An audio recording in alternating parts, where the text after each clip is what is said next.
الحمد لله وكفى وسلام على عباده الذين اصطفى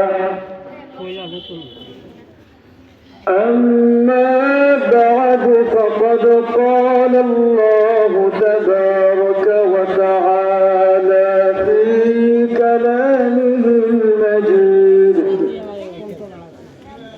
وفي فرقانه الحميد أعوذ بالله من الشيطان الرجيم بسم الله الرحمن الرحيم لو أنزلنا هذا القرآن على جبل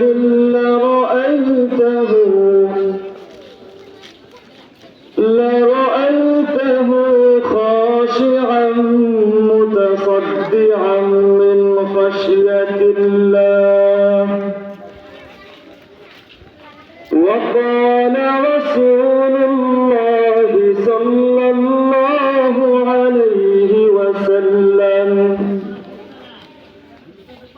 خيركم من تعلم القرآن وعلمه أو كما قال عليه الصلاة والسلام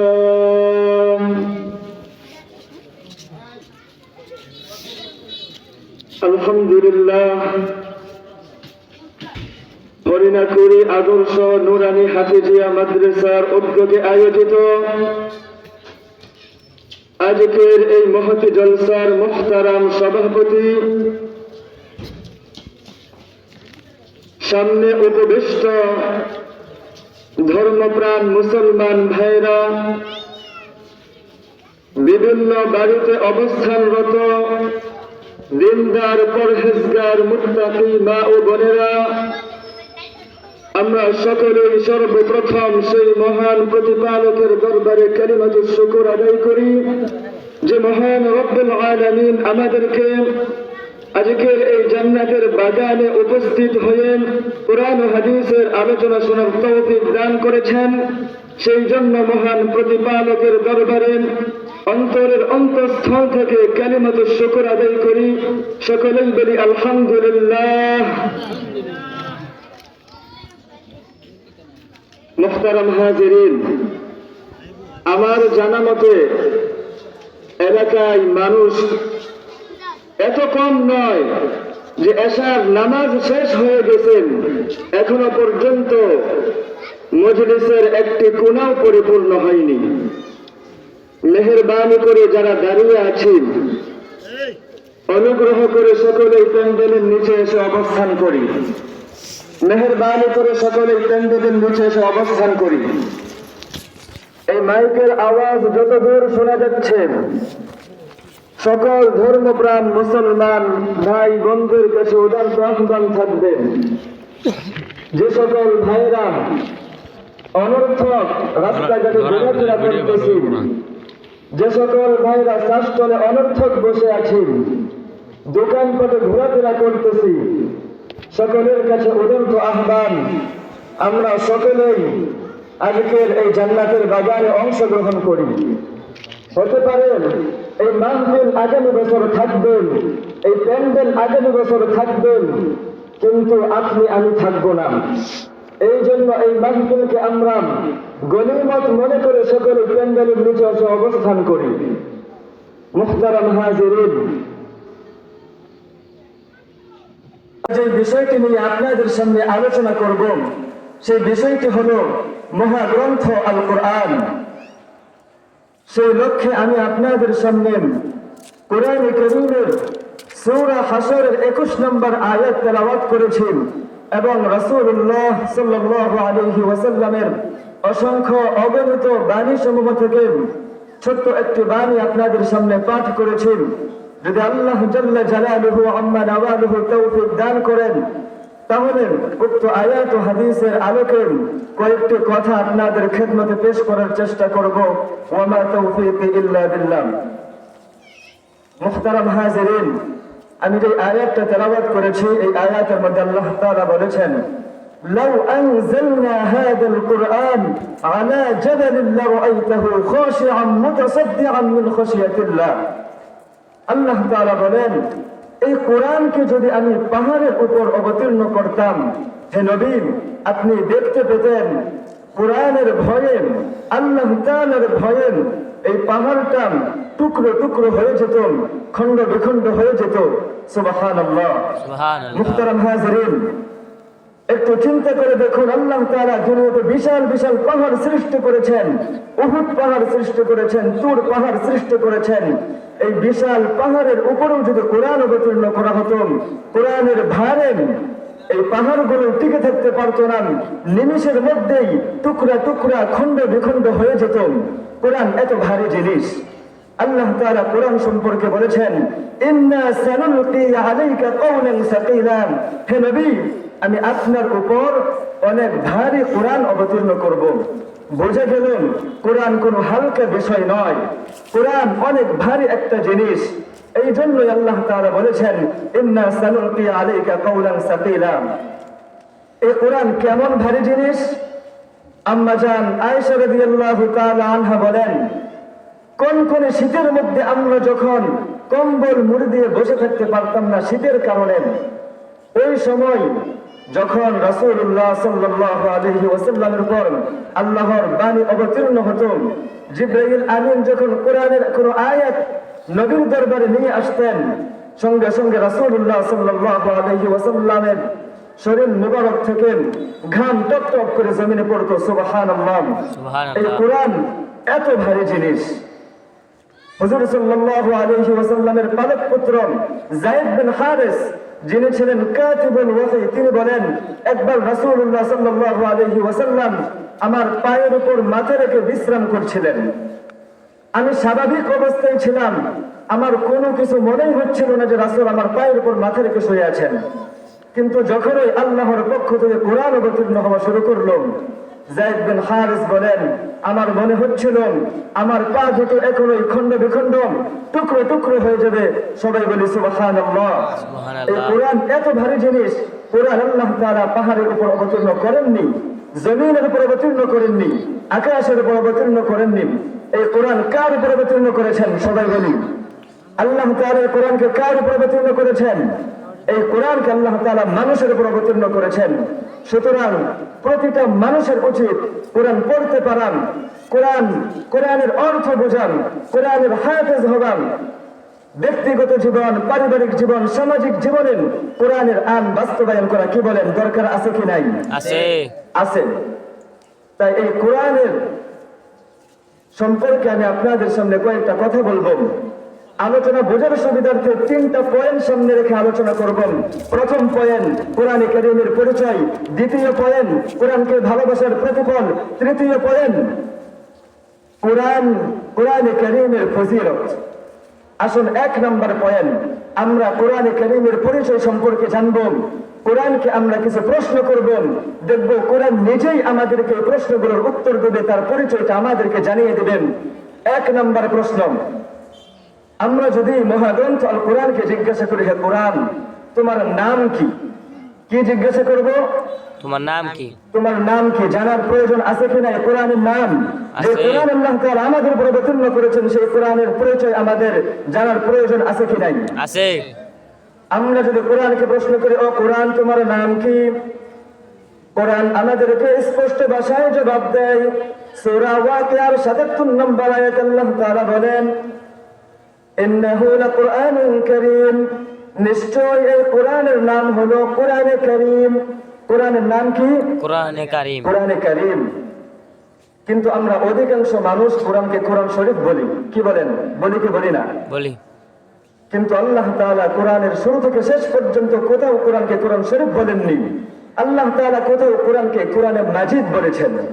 সূরা বুরুজের মধ্যে আল্লাহ তাআলা বলেন, বাল হুয়া কুরআনুম মাজিদ, এখানে আল্লাহ তাআলা কোরআনকে কোরআনে মাজিদ বলেছেন।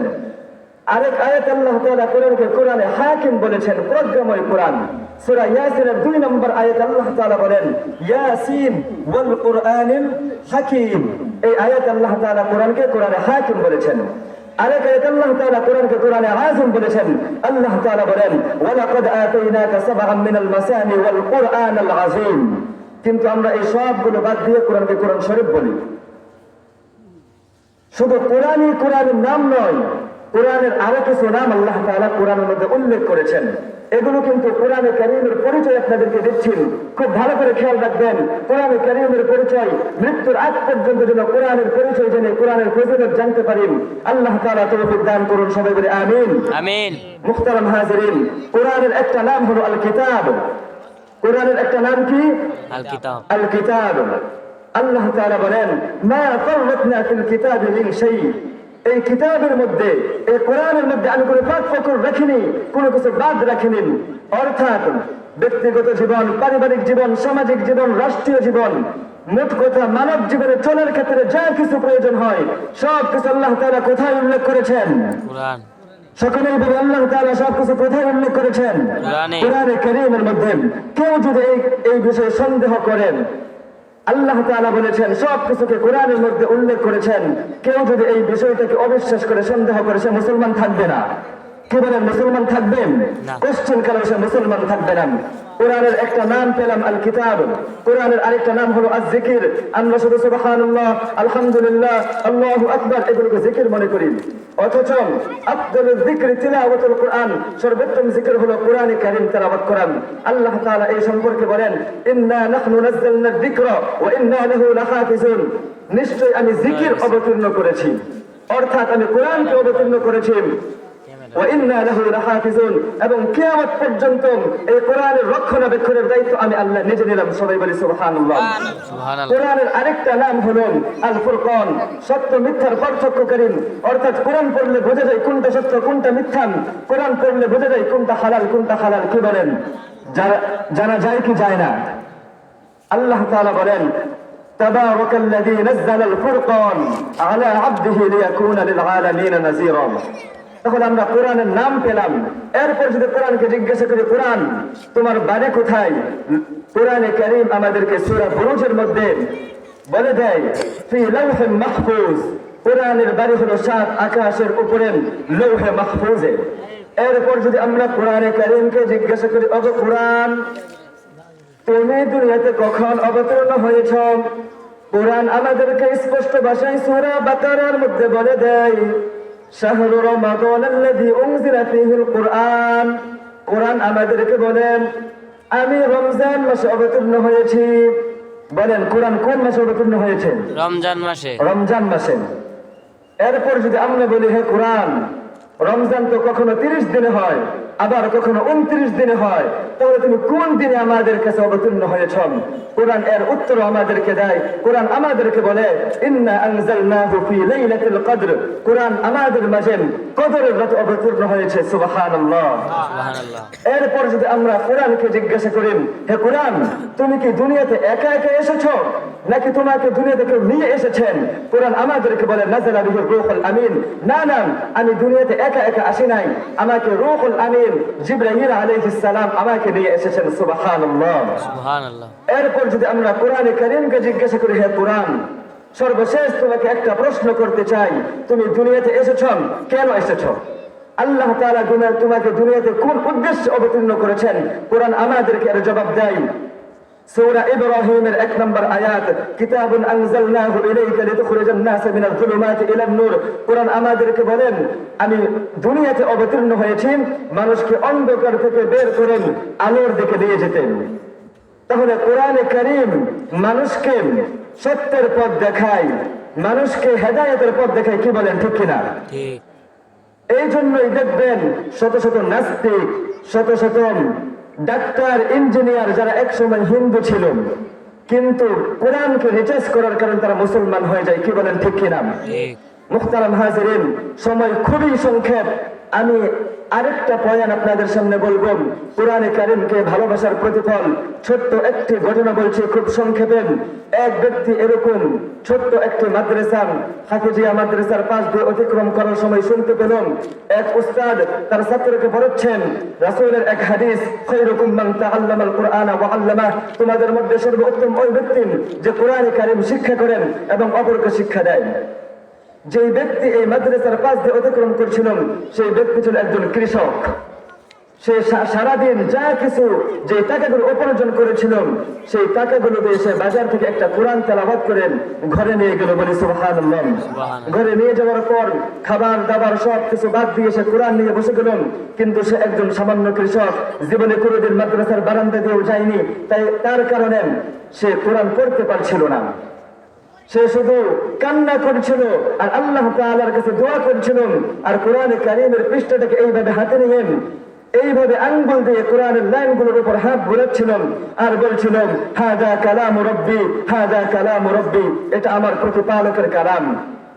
এরপর মূল কথা, এই লোকটা যখন ইন্তেকাল করলেন, আল্লাহ তাআলা ওই যুগের সবচেয়ে বড় যে বুজুর্গ ছিলেন ওই বুজুর্গকে আল্লাহ তাআলা স্বপ্নে যুগে দেখালেন, ও মিয়া, আজকে যে ব্যক্তিটা দুনিয়া থেকে অবতীর্ণ হয়েছেন সে আমার খুব প্রিয় মানুষ, সে আমার অনেক দামি একজন মানুষ, তুমি তাড়াতাড়ি যাও গিয়ে তার জানাজার নামাজ পড়াও। সুবহানাল্লাহ।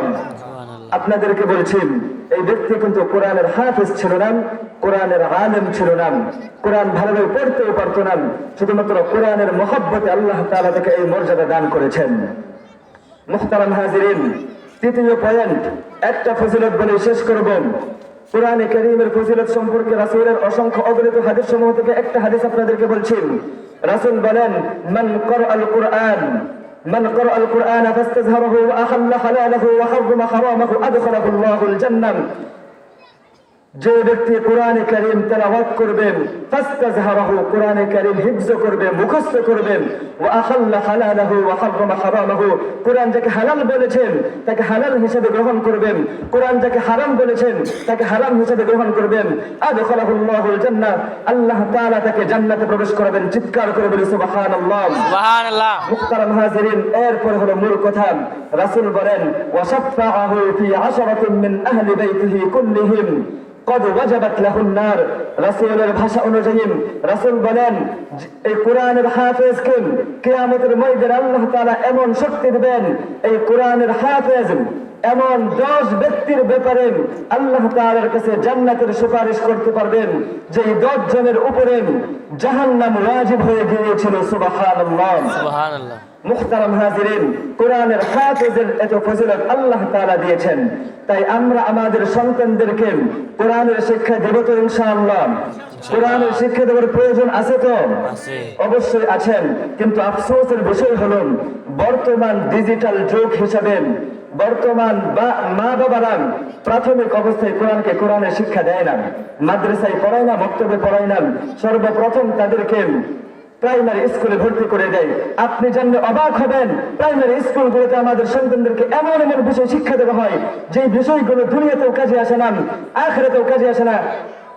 যেমন তারা আমাদের সন্তানদেরকে শেখায়, ওই দেখা যায় তাল গাছ, ওই আমাদের কি বলেন, এই ছন্দ আপনারা পড়েননি?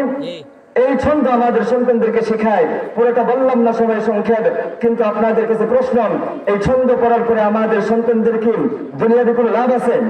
দুনিয়াতে কোনো লাভ নাই, আখিরাতের লাভ হওয়ার তো কোনো প্রশ্নই আসে না। আমার আফসোস, মুসলমানের বাচ্চা কেন এমন অনর্থক ছন্দ শিখবেন? কেন শিখবে মুসলমানের বাচ্চা এমন ফালতু এবং বেহুদা ছন্দ?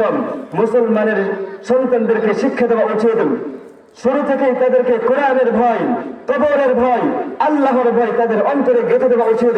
তাদেরকে বলা উচিত, বাবা বলেন, ওই দেখা যায় কবরস্থান, ওই আমাদের গ্রাম, ওই দেখা যায় কবরস্থান, ওই আমাদের ঘর, ওইখানেতে থাকতে হবেন সারা জীবন ভর। ও কবর তুই চাস কিন, টাকা পয়সা নেস কিন, টাকা পয়সা নেই না, নেক আমল পাই না, একটা যদি পাই অন্য ধরে জান্নাতে ঢোকাই। কি বলেন, ঠিক কিনা? ঠিক। এই ছন্দ যদি আমরা আমাদের সন্তানদেরকে শেখাই, একদিকে আমাদের সন্তান ছন্দ শিখবেন, মুখের জড়তা দূর হবেন, আরেকদিনে ইসলাম শিখবে, কি বলেন ঠিক কিনা? কিন্তু এরকম বেহুদান ফালতু ছন্দ শিক্ষা দিয়ে আমাদের সুধী সমাজের সন্তানদের মগজ ধুলাই করে দেওয়া হয়, যার ফলে দেখা যায় তারা যখন উচ্চ শিক্ষা লাভ করেন, ডাক্তার হয়, ইঞ্জিনিয়ার হয়, তখন তারা তাদের পিতামাতার খেদমত করার পরিবর্তে পিতামাতাকে বৃদ্ধাশ্রমে রেখে আসে। কি বলেন, কথা বাস্তব না অবাস্তব? কিন্তু আফসোস যে পিতামাতা কোটি কোটি টাকা খরচ করেন, যে পিতামাতা লাখ লাখ টাকা খরচ করেন ছেলেকে ডাক্তার বানালেন, ইঞ্জিনিয়ার বানালেন, শেষ বয়সে এর পরিণাম হলো ছেলে তাকে বৃদ্ধাশ্রমে রেখে আসছেন। কি বলেন, এরকম নজির আপনারা শোনেন কি শোনেন না? আমি নিজেও শুনি মুহতারাম হাজিরিন। তাই সকলের কাছে বিনীত আবেদন, আমার মাইকের আওয়াজ যত দূর যাচ্ছেন এই এলাকার, আমিও এই এলাকার, এই মাদ্রাসায় আমি আলিফ থেকে পড়া শুরু করেছি। তাই সকলের কাছে আমার উদারত আহ্বান থাকবেন, আমরা যারা পিতামাতা, আমরা আমাদের সন্তানদেরকে প্রাথমিক শিক্ষাটা দেব কোরআনের শিক্ষা, প্রাথমিক শিক্ষাটা দেব ইসলামের শিক্ষা, প্রাথমিক শিক্ষাটা দেব দ্বীনের শিক্ষা। এখন মনে মনে কেউ ভাবতে পারে, হুজুর মনে হয় জেনারেল শিক্ষার বিরোধিতা করতেছেন। আমি কখনো এটার বিরোধিতা করছি না। সমাজে ডাক্তারের প্রয়োজন, সমাজে ইঞ্জিনিয়ার প্রয়োজন, সব কিছুরই প্রয়োজন, কিন্তু তার মানে এই নয় আমাদের সন্তানরা ছোটবেলা থেকেই এসব বেহুদা বিষয় শিক্ষা করবেন। আমার কথা হলো, আমাদের সন্তানদেরকে প্রথমে দ্বীনের শিক্ষা দিয়ে তাদেরকে আপনার যা মনে চাই, ডাক্তার ইঞ্জিনিয়ার যা মনে চাই আপনি বানান করে আফসোস নাই, কিন্তু প্রাথমিক শিক্ষাটা যেন কোরআনের শিক্ষা হয়। কি বলেন, আমরা সকলে রাজি আছি তো? আল্লাহ তাআলা যে কথাগুলো আমরা বললাম, প্রথমে আমাকে এবং আপনাদের সকলকে কথাগুলো বুঝেন, আমল করার তৌফিক দান করুন। সবাই জোরে সরে বলি আমিন। সর্বশেষ এই মাহফিল ইন্তেজামিয়া কমিটির কাছে এবং এই মাদ্রাসার অনুগ্রহ করে আমাকে আপনাদের সামনে কিছু কথা বলার সুযোগ করে দিয়েছেন এবং এই আল্লাহ তাআলা আমাদেরকে কথাগুলো বোঝার আমল করার তৌফিক দান করুন। ওয়া আখিরু দাওয়ানা আলহামদুলিল্লাহি রাব্বিল আলামিন। ওয়াসসালামু আলাইকুম ওয়া রাহমাতুল্লাহি তাআলা ওয়া বারাকাতুহু।